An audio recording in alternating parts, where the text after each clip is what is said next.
Varicose veins కి సరైన చికిత్స కోసం సంప్రదించండి ఎవిస్ హాస్పిటల్. నమస్తే రమగారు. నమస్తే జయ. రమగారు, ఎప్పుడు స్టోరీలు చెప్తూ ఉంటారు, అనేక రకాలైన హెల్త్ టిప్స్ కానీ టెంపుల్స్కి సంబంధించి రకరకాల, అసలు ఇది మాట్లాడుకుంటున్నాం ఇది మాట్లాడుకోవట్లేదని లేదండి రమగారు, మన ఇద్దరం అన్ని మాట్లాడేసుకుంటున్నాం. కింద కామెంట్స్ కూడా వచ్చేస్తున్నాయి, ఇది కూడా మీరు మాట్లాడేస్తారా, ఇది కూడా మీరు చెప్పేస్తారా అని. మీరు డాక్టరా? మీరేం పట్టించుకోవద్దు రమగారు, అసలు అలాంటివి పట్టించుకునే వద్దు. మనం డాక్టర్ని కాదని ఏమీ మాట్లాడట్లేదు, మీకున్న అనుభవాన్ని చెప్తున్నారు. అయితే ఈరోజు నాకు ఏం అడగాలనిపించిందంటే, 30 నిమిషాలలో నొప్పి లేకుండా వేరికోస్ వెయిన్స్ చికిత్స అవిస్ హాస్పిటల్ హైదరాబాద్. అసలు మార్నింగ్ నుంచి నైట్ వరకు మీ దినచర్య ఎలా ఉంటుంది, ఏం చేస్తారు? అందరిలాగానే ఏముంది. నాకు ఇన్ని స్టోరీస్ చెప్తారు కదా, నేను ఎప్పుడూ మీకు కెమెరా లేకుండా అడుగుతాను, ఆఫ్ స్క్రీన్ అడుగుతాను కదా, ఇప్పుడు ఆన్ స్క్రీన్ అడుగుతున్నా. ఇన్ని స్టోరీస్, ఇన్ని టాపిక్స్, మీరు ఎంత వర్క్ చేయాలి ఇంట్లో కదా, చేయాలి. టైం ఎలా మేనేజ్ చేస్తారండి? ఇంట్లో మనకి పనులు ఉంటాయి, పిల్లలు, మగపిల్లలు, వంట కానీ మీకు పెద్దగా హెల్ప్ఫుల్గా ఆడపిల్లలు ఉన్నంత కాదు కదా. అసలు మార్నింగ్ ఆడపిల్లలు ఇవన్నీ కాదు రమ్మగారు, మార్నింగ్ నుంచి చెప్పండి, అసలు మీరు ఏం చేస్తారు, ఎన్నింటికి లేస్తారు? 6:30, 7 మధ్యలో. ఇది వరకు బాగా ఎర్లీగా లేచేదాన్ని జయ. ఒక సంవత్సరంన్నరగా కొంచెం హెల్త్ డిస్టర్బ్ అయింది. మెనోపాజ్ ఇష్యూస్ వస్తాయి, నా ఏజ్ వచ్చేసరికి న్యాచురల్లీ వచ్చేవి, అందరికీ వచ్చినట్టే. అయితే వాటిని బీట్అవుట్ చేస్తూ ఉంటాను నేను. మామూలుగా ఈ స్టేజ్లో అందరికీ డిప్రెషను, విసుగు, జీవితం మీద చిరాకు, పక్కనున్న మనుషుల మీద ఇష్టాలు, విసుగు చాలా వస్తాయి, నాకు కూడా వస్తుంటాయి. ప్రతిసారి దాన్ని రాత్రిపూట దాన్ని తోసేస్తానన్నమాట. కాస్త ఎక్కువ బాగా నిద్ర పట్టకపోతే, రాత్రి బాగా పడుకోలేదు, మధ్యలో మెలకు వచ్చేస్తే కొంచెం లేటు, బాగా నిద్ర పట్టేసిందంటే 6, 6:10, 6:05 అలా లేచేస్తాం. ఓకే. అయితే ఇది వరకు చేసేవాళ్ళం కాదు, కానీ ఇప్పుడు ఫోన్లు చూసుకునే గోల ఒకటి ఉంది కదా. ఈ పొద్దున్నే 6ంటికి లేచి ఫోన్ మాత్రం తీయను నేను. 6 గంటలకు లేస్తే ఏదో ఒక తలుపు తీసి కాస్త గాలిని ఆస్వాదించడం ఒక 2 నిమిషాలు. అమ్మయ్య దేవుడా, ఇవాళ మంచి అవకాశం ఇచ్చావు. ఈ వాక్యం అనుకోకుండా రోజు మొదలు పెట్టినాం.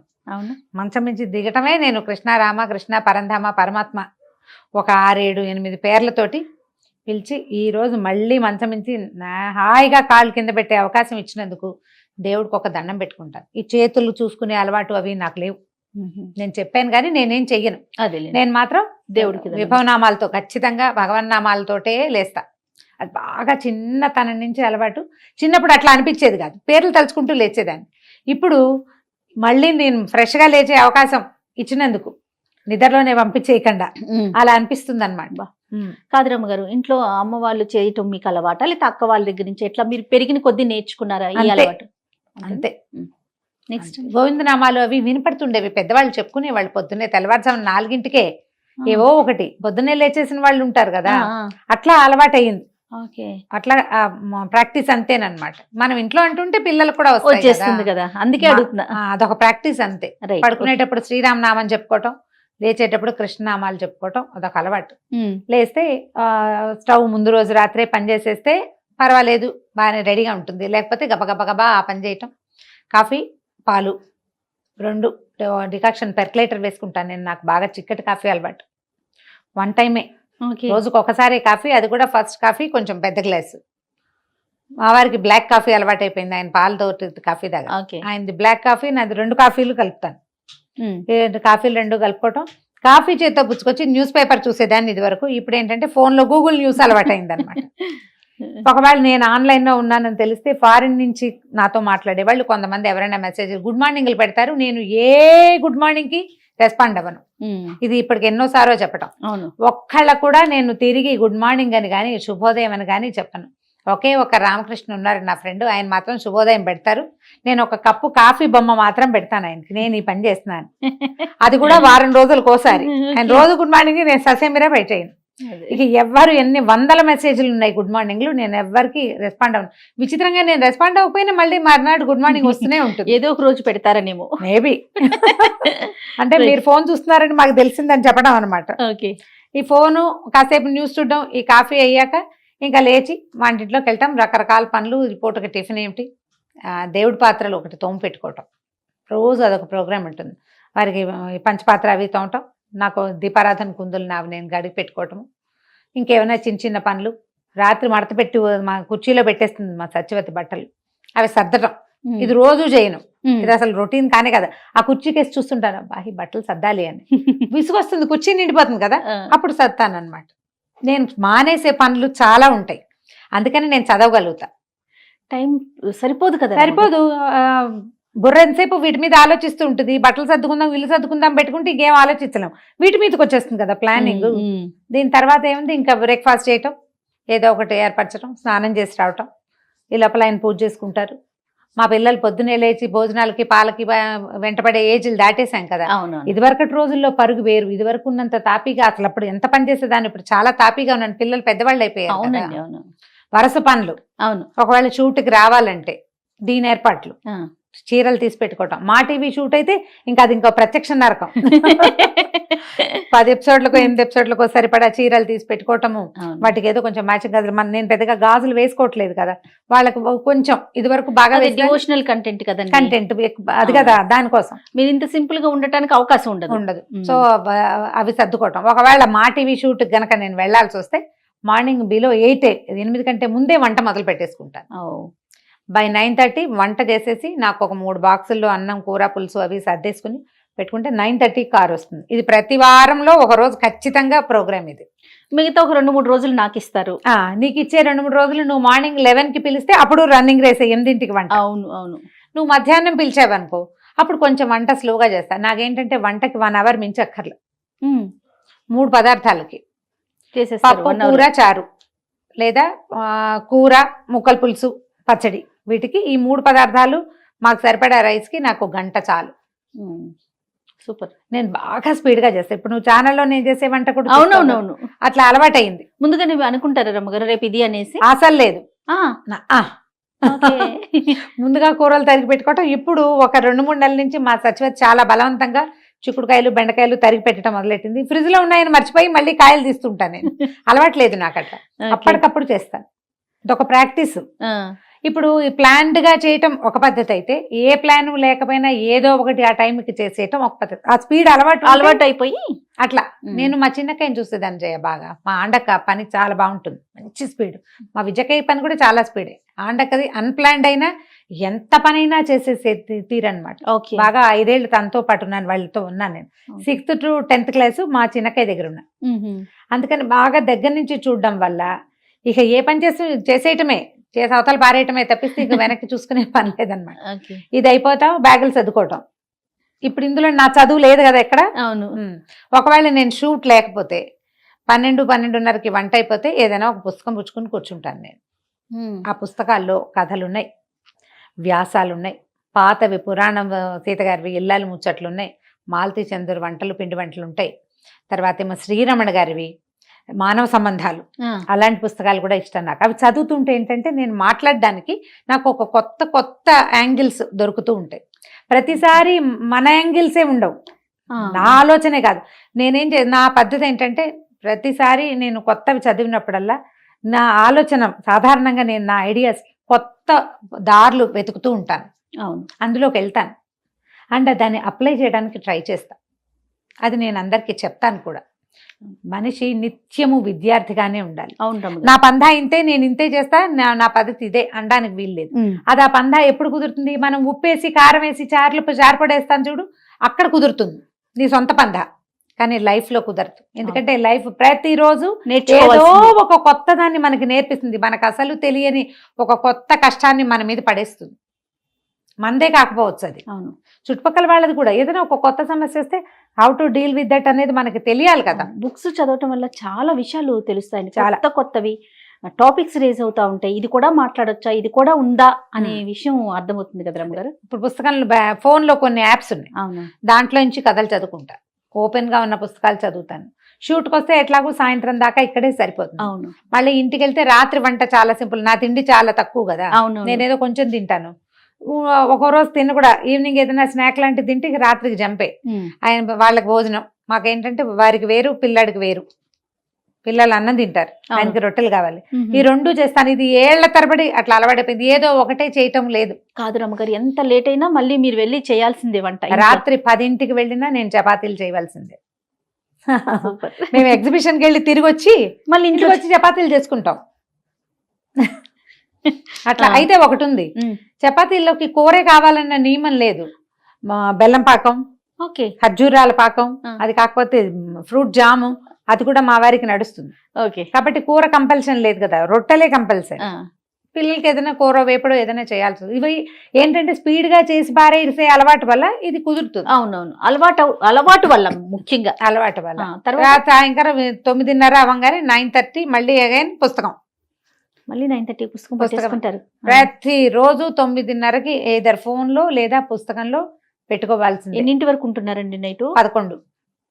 ఆ 9:30కి వచ్చి నాకేమన్నా కాల్స్ వచ్చినా, కొన్ని కౌన్సిలింగ్ కాల్స్ ఉంటాయి కదా, ఈ కౌన్సిలింగ్ కాల్స్ ఉన్నప్పుడు ఇక పుస్తకాలు క్యాన్సిల్. ఆ కాల్స్ ఏవో చూస్తా సొంతంగా. నేనే మామూలుగా ఫోన్ ఓపెన్ చేశాను అనుకో, ఎవరో మెసెంజర్లో ఐడియాలు అడుగుతుంటారు, ఇప్పుడు ఇలా ఉంది పరిస్థితి, ఏం చేయాలి, కొంచెం అడుగుతారు కదా. ఈ అడిగిన వాళ్ళకి సమాధానం చెప్పి కొంతమందితో ఎలాబరేట్గా మాట్లాడాల్సింది వస్తుంది. కొంతమంది వాయిస్ మెసేజ్ ఇది వరకు టైప్ చేసేదాన్ని, నాకు కూడా విసుగు పుట్టింది. పర్వాలేదులే, వాళ్ళు కావాలంటే ఎవరికైనా దాన్ని పంపించుకుంటారు. అవునవునవును, అలా అనుకుని ఇప్పుడు అందరికి వాయిస్ మెసేజ్లే. భలే హ్యాపీ అనిపించేస్తుందండి. ఈజీగా ఉంటుంది, వాళ్ళకు కూడా ఒక సాటిస్ఫాక్షన్ ఉంటుంది. అడిగాము అమ్మ ఆన్సర్ చేశారు అని ఒక సంతోషంగా ఉంటుంది కదా. సో ఇవి చేయటం. ఇందులో సెల్ఫ్ గ్రూమింగ్కి ఒక పొద్దున 10 నిమిషాలు, సాయంత్రం 10 నిమిషాలు ఖచ్చితంగా కేటాయిస్తాను నేను. ఎక్సర్సైజ్ ఏదైనా ఒక చిన్నది. బాగా ఫుల్ యోగాలు చేయట్లేదు ఇప్పుడు, ఓపిక తక్కువ, విసుగు, ఇవన్నీ చేయలేక అబ్బా ఇవన్నీ ఎవరు చేస్తారా దేవుడా అనిపిస్తుంది. 10 నిమిషాలు ఖచ్చితంగా మార్నింగ్ ఎక్సర్సైజ్. మీ పర్సనల్ కంటూ ఉంచుకునేది మార్నింగ్ ఒక 10 నిమిషాలు, సాయంత్రం ఒక 10 నిమిషాలు. పుస్తకాలు అని కూడా నా పర్సనల్ థింగేగా, పర్సనల్ అనుకుంటారా? అంటే ఇప్పుడు కాదు రమ్మ గారు, మాకు వచ్చి చెయ్యకపోయినా, మీడియా కాకపోయినా మీరు పుస్తకాలు చదివే పద్ధతి ఇదేనా పందా? మరి నేను చదవకపోతే నాకు ఇన్ని విషయాలు ఎలా తెలుస్తాయి? ఇవాళే తెలుసుకున్నానా? నేను ఏదైనా కొత్తగా తెలుసుకున్న మ్యాటర్ లాగా అనిపిస్తుంది? అనిపించదండి, అసలు ఆలోచనే లేదు. ఎప్పుడు పుస్తకాలు ఉన్నాయి జయ నా జీవితంలో. నా 5వ ఏట నుంచి పుస్తకాలు. నేను స్కూల్కి వెళ్ళడం మొదలెట్టడానికి ముందు నుంచే చందమామ ప్రవేశించింది నా జీవితంలోకి. ఎప్పుడు బుక్స్ ఉన్నాయి. పుస్తకాల వల్ల నేను ఎన్నో దొంగతనాలు, పొరపాట్లు కూడా చేసే చిన్నప్పుడు. పుస్తకాలు పిచ్చి, అంత పుస్తకాలు పిచ్చి నాకు. మా ఇంట్లో ఉన్న పుస్తకాలు కాదు, అది ఎక్కడైనా పుస్తకం దొరికితే చదివేసేయటమే, అద్దెకి తెచ్చుకుని చదివేయటం, లైబ్రరీకి వెళ్తే చదివేయటం, ఎప్పుడు చదివే. చేయలేదా? మార్నింగ్ నుంచి ఇంకా 11కి పడుకుంటారు అనుకుందాం, మళ్ళీ రొటీన్ అంతేగా. ఇంకా ఇదే జరుగుతుంది, పెద్దగా మార్పులే మార్పులు. ఏదైనా బజార్ వెళ్తాం, ఆ పూట సాయంకాలపు చదువులు గిదువులు ఏమి ఉండవు, ఎవరింటికైనా వెళ్తాం, ఆ పూట ఆ టైము దొరుకుతుందా మీకు? అది నా ప్రశ్న. కొంచెం తక్కువే చేయాలి కదా. నేను ఇదివరకు రెగ్యులర్ గా వారం రైతు బజార్ వెళ్ళేదాన్ని. వారంలో ఒకసారి లేదా 2 సార్లు ఏవైనా కొనడానికి. ఎంతసేపు అమీర్పేట బాగా తిరిగేసేదాన్ని ఫ్రీక్వెంట్. నేను అమీర్పేటలో ఎంతమంది చూసుంటారో, అవునంటారు అందరు. ఇప్పుడు ఈ మధ్య కాలంలో అసలు నేను రైతు బజార్ టైం పెట్టలేకపోతున్నా. 1.5 సంవత్సరంన్నర అయింది నేను రైతు బజార్ వెళ్ళి. పిల్లలే ఏదో హ్యాండిల్ చేస్తున్నారు, లేదా బయట నుంచి వచ్చేది. ఇప్పుడు కదా మనకి కోవిడ్ నేపథ్యం కూడా ఒకటి వచ్చింది కదా, దాంతో ఇంకా అసలు పూర్తిగా పోయింది. రెండోది, ఇప్పుడు నేను భయపడుతున్నాను కూడా. ఎక్కడికైనా బయటకు వెళ్తే కొంచెం జనం చేరటం కొంచెం ఇబ్బందికరంగానే ఉంటుంది. ఫ్రెండ్స్ తో వెళ్తే కొంచెం చికాక్గా అనిపిస్తుంది. అంటే ఎవరైనా పలకరిస్తే చికాక్ అని చెప్పడం కాదు, ఇది నాకే ఒక డెలికసీ అనమాట. నేను ఇలా జనాలతో గుర్తింపబడ్డము చాలా అద్భుతమైన విషయమే, కానీ నేను దాన్ని హ్యాండిల్ చేయలేకపోతున్నాను. అంటే ఫ్రీగా లేదనమాట, మొహమాటంగా. నా గ్రూప్ లో నాకు ఎంబరాసింగ్ గా అనిపిస్తుంది. మా అక్కయ్యలకి సంతోషంగానే ఉంది, కానీ నాతో వచ్చిన వాళ్ళు మా అక్కయ్యలు వాళ్ళే ఎక్కువగా ఉంటారు కదా, వాళ్ళు బాగానే ఉంటారు, కానీ నాకే ఒక చిన్న ఎంబారసింగ్ గా వీళ్ళతోటి నన్ను వాళ్ళ నుంచి సెపరేట్ చేసి. ఫ్యామిలీ మెంబర్స్ భలే మనకన్నా వాళ్ళకి ఎక్కువ బాగుంటుంది రమ్మగారు. బాగా ఎంజాయ్ చేస్తారు అక్కలు. మా వారు కూడా, మా వారు పిల్లలు కూడా బాగా ఎంజాయ్ చేస్తారు. మేము అక్కడ ఎక్కడికో వెళ్ళాం, గాన్గాపూర్ వెళ్తే అక్కడ వృక్షం కింద కూర్చున్నాం అనమాట. అశ్వత్థ వృక్షం చాలా బాగుంటుంది అక్కడ. అశ్వత్థ వృక్షం కాదు, ఏమనాలి దాన్ని, గుర్తు రావట్లేదు నాకు. మా స్వామివారిది చెట్టు ఉంటుంది కదా, మన దత్తాత్రేయ స్వామివారు ఉండే వృక్షం. ఐడియా లేదు రమ్మగారు నాకు. ఆ చెట్టు కింద కూర్చున్నాం, చుట్టూతా అన్ని గట్లుగా ఉండి అందరు రాసుకుంటారు, చదువుకుంటారు. ఈ గురు చరిత్ర పారాయణ చేసుకునేందుకు వీలుగా దీపం పెట్టుకుని చదువుకోవచ్చు. నేను మామూలుగా నామాలు రాసుకునే అలవాటు ఉంది నాకు. ఆ పుస్తకం పుచ్చుకెళ్ళి అక్కడ రాసుకుందామని రాసుకుంటున్నా. ఎవరు అమ్మాయి అంటే మీరు రమారావు కాదండి, అందరూ మరాఠీ వాళ్ళు, కన్నడ వాళ్ళు. ఆ మధ్యలో ఒక అమ్మాయి ఇచ్చి పలకరించింది అంతే. ఇలా కాస్త కనపడుతూ ఉంటాయి. కొంచెం ఎంబరేసింగ్ గా ఉండటం మొదలుపెట్టి కాస్త జనాల్లోకి వెళ్ళడం తగ్గించాయి. ఇది వరకు బాగా బజార్లు తిరిగేదాన్ని, ఎవరికి ఏం కావాలన్నా నేనే షాపింగ్ చేసేది. రమ్మగారు, పర్సనల్ లైఫ్ ని మిస్ అవుతున్నాను ఆ స్పేస్ పోతుంది అన్న ఫీల్ ఏమన్నా అనిపిస్తా ఉందా మీడియాలోకి రావటం వల్ల? అంత లేదు. అంటే చాలా బిజీ అయిపోయారు కదండి మీరు, ఇటు అటు 2 చోట్లకి వర్క్ చేయటం. అవును. సో ఆల్మోస్ట్ స్టూడియోస్ లోనే ఉంటారు. నాకు తెలిసి వీక్ 4 days స్టూడియోస్ లోనే ఉంటున్నారు కదా. అట్లా ఏమన్నా అనిపిస్తా ఉందా? రొటీన్ లాగా అనిపిస్తుంది బోర్ గా? గానీ లేవటం రావటం వెళ్ళటం లేవటం నా పరిస్థితి అది అనమాట. అంటే నీ అంత రోజు రావట్లేదుగా నేను అనిపిస్తుంది. వరుసగా హెక్టిక్ గా చేస్తాం చూడు, మధ్యలో పండగలు వస్తాయి, అవి వస్తాయి, ఇవి వస్తాయి. ఈ మన కార్తీక పురాణం అవి బాగా వెంటనే చేయవలసి వచ్చింది. అలాంటప్పుడు ఉండేది. కాకపోతే ఏంటంటే కొంచెం ఎక్కువ పరిచయాలు, స్నేహాలు ఎక్కువ, బాగా మా పలకరించే వాళ్ళు ఎక్కువ. ఇదంతా ఎంజాయ్మెంటే చేయాలి, సంతోషంగానే ఉంటుంది. అండ్ మోర్ ఓవర్ ఏంటంటే మనం కాలక్షేపానికి లేదా ఏదో ఒక అలవాటుగా చదువుకునే విషయం ఒక నలుగురికి ఉపయోగపడుతుందంటే అది ఎక్కువ సంతోషాన్ని ఇస్తుంది. అది చాలా సంతోషాన్ని ఇస్తుంది. నాకు మెసేజ్లు వస్తాయి, చాలా మంది పెడతారు, మీరు మాకు చాలా మా ఇంట్లో మెంబర్ అయిపోయారు, మేము రెగ్యులర్ గా మీరు చెప్పేది వింటున్నాం. అంటే నేను చెప్పగలిగే మామూలు విషయాన్ని, సాధారణమైన విషయంగా నేను చెప్పేదాన్ని ఎవరైనా వింటారు, వాళ్ళకి నచ్చింది అండ్ వాళ్ళ లైఫ్ లో అది వాళ్ళకి ఉపయోగపడుతుంది అంటే ఏమిటి, భగవంతుడు మన జీవితానికి సార్థకత ఇక్కడిచ్చాడు, ఎందుకు పుట్టామా అనిపిస్తుంది ఆ జీవితంలో. అప్పుడప్పుడు మనకి చాలా విసుకొస్తుంది, రకరకాల సమస్యలు ఇంట్లో అనుకో, అప్పుడే మన హెల్త్ బాగోపోవటం, అప్పుడే చుట్టాలు రావటం, మనం ఎక్కడికైనా వెళ్లాల్సి రావటం, ఏ పని మానగలిగే అవకాశం లేకపోవటం, అన్నీ మనమే మోస్తున్నాం అనిపించటం, అలాంటప్పుడు చాలా విసుగ్గా ఉంటుంది. దానికి ఇది ప్లస్.